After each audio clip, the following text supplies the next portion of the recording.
Pick one, Patrick. Okay, one actively waving right here. Yes, you, my dear.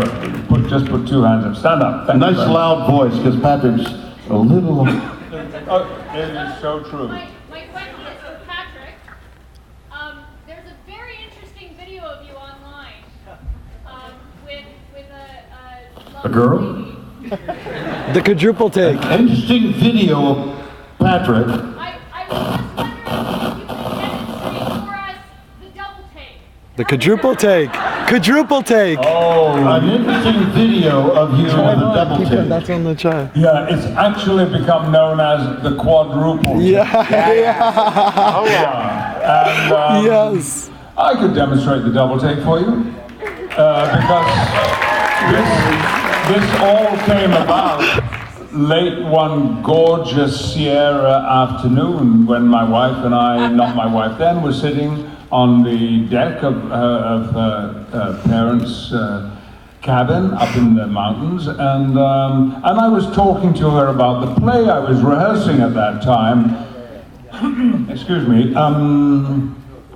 No Man's Land, and I said, and there's this moment when I say this line to Ian McKellen, and then he replies, and I do this double take, and she said, whoa, just a minute, what was that, a double what? And I said, a double take. You don't know what a double take is? And she said, no, I have no idea. I said, oh, well, in that case, let me demonstrate it to you. And this is what I did, and this was before she began videoing. Bill, you could help me out if you would in this. If you wish. If you would say something slightly kind of scandalous or shocking to me, then I can demonstrate. I'm going to be a fish.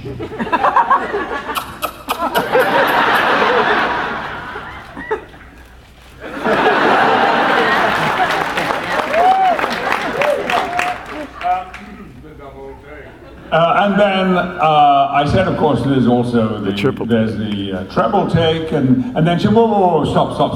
I've got to record this. And so, and by the way, contrary to popular belief, the only stimulants that we had taken that afternoon was the joy of each other. Well, there was certainly that.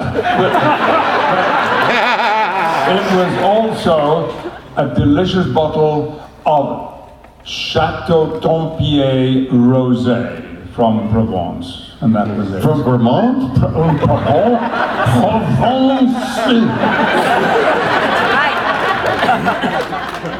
Thank you for that question, Bill. Do you want to choose one? A question. Yes, right here.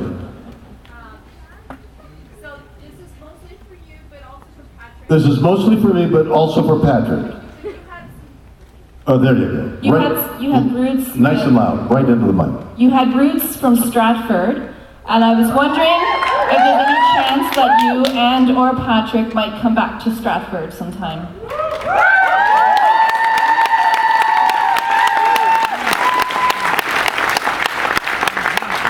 Well, I was at Stratford the year after it opened. Because this woman had said they were going to dig a hole in the ground, put a tent over the hole, and have a Shakespeare festival. So that first year I looked somewhat askance. Can you forgive me for that, Patrick? Entirely. Are you saying that there was no structure here? Not only was there no structure, physical structure, there was nobody around. Stratford was this sleepy little town on this lake the river that would catch fire every so often. So when they said, we're going to dig a hole in the ground and put a tent over it, would you like to be a member of the company? I went,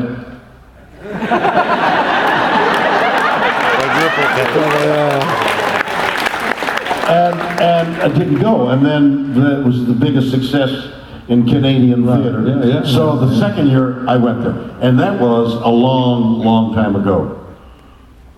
My whole life changed as a result of going, both socially. I met the lady who became my wife, and then I went to New York with the company of players to do Marlowe, and I was in New York, and sort of people came to visit with me because I was in this play on Broadway. So as a result of going to Stratford, my life changed, and I had been there 3 years, and then went on to whatever I've gone on to. So I'm eternally grateful to Stratford. I have many great memories of Stratford. But it requires a commitment from April to November or something, isn't it? I mean, into the fall. It isn't even like 6 or 8 weeks like you might do a show in New York. I mean, going to Stratford is a huge commitment of time, which means you uproot your whole life and you go to live in now what is one of the great places in Canada, Stratford, Ontario. The River Avon is beauteous, and there's swans and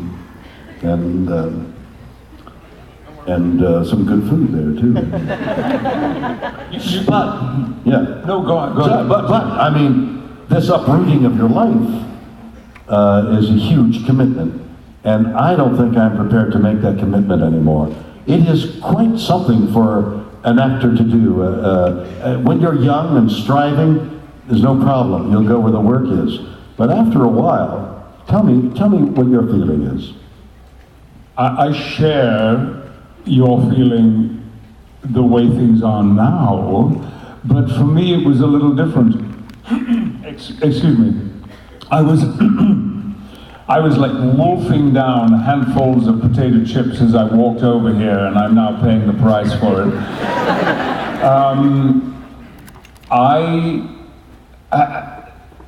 So far as I'm aware, it is not formally on record that when people, which they love to do, make comparisons between the first 2 captains of the Enterprise, it is as though we were so different.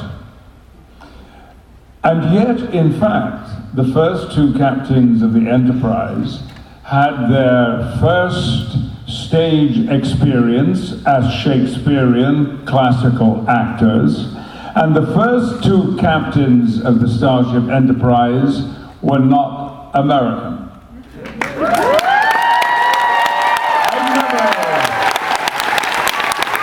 I've never seen that formally commented on before. But for me, Bill, when I left drama school and went into the professional theatre, it took 7 years for me to make it to the Royal Shakespeare Company, but that was my only objective. I had no plans for television, and the idea of movies was ludicrous. So once I got into the Royal Shakespeare Company, and you're right, an upheaval, moving the 100 miles from London to Stratford-on-Avon, Warwickshire, and finding somewhere to live, and either bringing your family with you or the children were in school and so forth. Very, very complicated. But I didn't have children at that time, and I was very newly married, and my wife had a very much more successful career than I had and was doing movies. But when I got up there, I didn't want to leave, nor did I stayed for 12 years and never worked with any other organization at the time. Wow. And it was only because I had everything I wanted there, and I loved the countryside. I'd never lived in a rural environment. I fell in love with Stratford-on-Avon, and particularly, which is now where I live, I fell in love with the Cotswolds, Wow. in Gloucestershire. What did you do for the 7 years between school and the company? Well, except for 15 to 18 months when I was on a tour, the very last world tour the London Old Vic Company ever undertook. And this was a very special tour. We were touring 3 plays, and the leading role in each play was performed by someone you may have heard of, the amazing, beautiful, and I think fabulously talented Vivian Lee. He was our star. And I don't know how old Vivian was at that time. Maybe she could have been 60, it's possible. But she was doing the huge leading role in 3 plays, 8 times a week for 15 months all around the world. Unbelievable.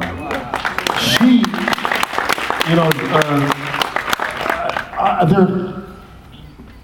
I try not to regret anything in my life, okay? But I have 2 regrets, minor in terms of a lifetime, and that is, where I live in Los Angeles is about a mile from where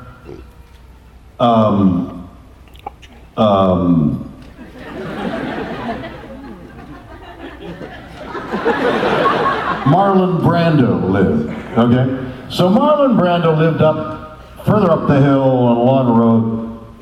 I had so admired Marlon Brando. And I kept thinking, I'll see him on the street or I'll see him in a restaurant. I'd like to go up and introduce myself and say how much I admired him. I never did, and he died. So I regret that. The other regret was Laurence Olivier. I was in his ken. I knew people who knew him quite well, and I asked about him, and I wanted to meet him. And he was in a room, crowded room, that I was in, and I saw him come in, and I thought, I could go up now, and I didn't. I was too shy in both cases. And then he died. And I regret, because those 2 actors influenced me more than any. One in a classical way, and the other as a means of playing in film and projecting the inner you. Those are the 2 regrets. And so I read a lot about Laurence Olivier and his relationship with Vivian Leigh. I read, for example, that Vivian Leigh was born in India, and I think she left there when she was 6 years old, but while she was there, she was in a sort of well-to-do family, and she was on a balcony during her birthday, and it was the same time as an Indian holiday, and they would have these fireworks to celebrate whatever this Indian holiday was, and she thought, until the age of 6, that they were celebrating her birthday. That was part of I remember how a child might misinterpret or get, and she was a wild and strange creature. She had demons that she pursued all her life, married to Laurence Olivier. So here were these 2 great actors, the leading lights of the English theater, married to each other. He, handsome and debonair and talented, also his own demons, and she, beauteous, star and scream. She was an international, she was the great star of her time. In the greatest movie made up until that time, Gone with the Wind, and yet she had problems being alive. Did you know any of that? Or were you a party to get anything you can speak to? Oh yes, it was for, forgive me, I'm so sorry, it was for Vivian a very difficult time. Because, and I think it's one of the reasons that she chose to throw herself into such a maelstrom of work and touring. Sir Laurence had just married Joan Plowright, and during the time that we were on tour, Joan had a child by Larry. Tarquin, yes. Right? So it was a difficult time for her, and I know 1 or 2 people in our company had some problems. I was the humblest member of the company. In fact, I was an afterthought. I had auditioned and been turned down, and some weeks after the audition, I got a telegram, which you got in those days. You got a what? A telegram. And it said, if you are still interested in the old Vic tour, call this number. I did, and it turned out that they could offer me work in the tour. I didn't say roles in the tour because in the entire season of 3 huge plays, my total contribution of dialogue was the following. Antonio, I arrest thee at the suit of Count Orsino, come sir. Finish. That was it. You did it well. For 15, 16 months. Did you understudy? Do you want to hear my understudy role? Did you have words to learn? And I had, my understudy role was the priest in Twelfth Night who has an 8-line speech, and I never went on. But nevertheless, unlike our general manager, whose name I don't have to mention, who was a bit of a snob and took delight in what was his name? I'll tell you later. He's gone, and I would not speak ill of the dead, but he used to take pleasure in whenever there was a company call. And like once we had to have photographs taken for visas because we toured all over Central and South America. Well, I mean, what a thing for a 21-year-old actor to do with no responsibilities. And so he said, as you come down after the matinee, we'll take your photograph. So I came down, and somebody was being photographed, and I stood up to go forward, but another actor walked in, and Douglas said, no, Patrick said, no, I'm not doing it. And this went on, and finally I said, what's going on? What have I done? He said, when there are 2 actors in the room, we are doing this in order of billing, and as you're at the bottom, you will always have to wait, which is what I was. Nevertheless, Miss Lee, which is what I called her for a long, long time, until she said, oh, please forget that, call me Vivian. She was kindness itself to me, an absolute sweetheart, affectionate, considerate. I have somewhere in a packing case at home a 21st birthday card that she wrote for me, and she came to my party too with a gold linen handkerchief, which for years and years and years smelt of Vivian. It had her perfume on it. Well, she was I mean, I could spend the whole rest of the evening telling anecdotes about Vivian Lee, but she was to me kindness itself, and of course, I adored her. It doesn't begin to describe it. I was madly in love with her. of course. Was she madly in love with you? She had a boyfriend on the tour. That meant nothing to her.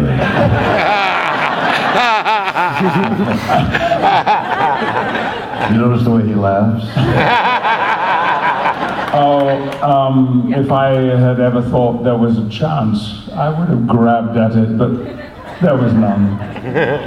Isn't it amazing, Patrick, that in the way you went from that position to now the leading light of so many things, being so popular and so in demand, and you're in this wonderful new crazy series. I said, what are you doing? He says, well, I've never suckled, was that the word you used? I've never suckled a transvestite.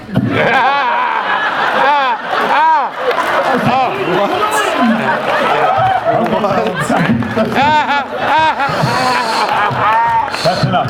I think you got the idea. I've got to finish. I did just, earlier today I was telling Bill in the car just a few little succulent details from this. They were succulent, right? So was the transvestite. I did say that this was a Seth MacFarlane show, and they understand Seth MacFarlane. We'll be watching, exactly. Good, I'm very glad. Sometime next summer it'll be on the air. Next summer? We don't start shooting until January, end of January. Oh. But I'll be sharing your town with you for 4 months.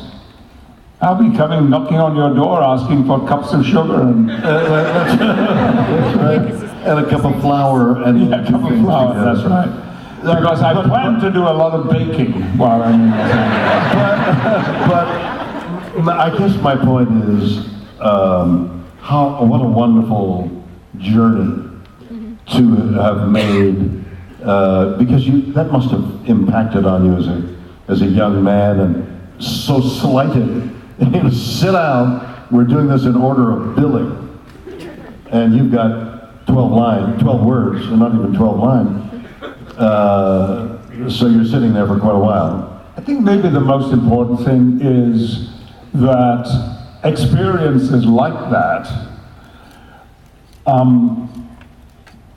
at least it did for me, it puts you in a place where when you have a certain amount of status, when you have a certain amount of authority as an artist, that you, at least I have always paid special to the attention to the Patrick Stewarts of the companies I've been in, who were at the bottom of the billing, didn't have any lines to speak, and were just indeed what we used to call in Stratford spear carriers, background people. What it's like and why you need to give people like that as much encouragement as possible.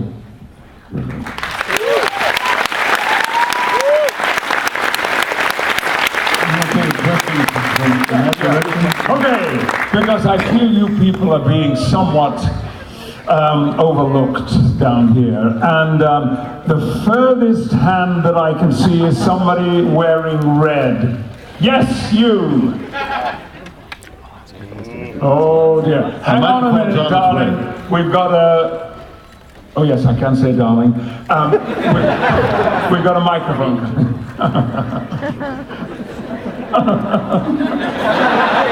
You got a private joke going there? I've broken myself up. You ready? Hello. Mr. Shatner, when you found... What did you just do? I will pay a great deal of attention to you after I answer this question. This is a question for both of you. Mr. Shatner, when you found out you were going to work on the movie Generations, how did you feel about being an updated version of Star Trek? And Mr. Stewart, how did you feel when you found out you were going to work with Mr. Shatner? Okay. Did you understand the question? Tell me what you said. Because, when you knew that you were going to be starring with him. When I knew I was going to be starring with him, In Generations. how did I feel? Oh, okay. So I guess what you're asking is, when I was going to perform in a movie with Patrick, I was handing him the reins, Torch. so to speak, but actually, in fact, of Star Trek. Is that the nature of your question? Well, the nature is, how do you feel about an updated version of Star Trek? Of giving up? No, an updated An version. updated version of Star Trek. Next Generation. Updated version. Well, how did I feel about being? No, the updated version of Star Trek. Updated. The updated version. The new This version. was the updated version. Yes. I never quite felt it was an updated version. I thought, all right, Patrick, here is the truth. I've lived in Toronto for several years here.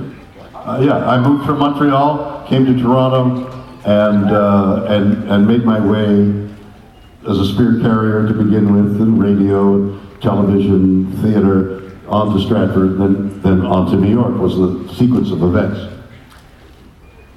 And where was I going with that?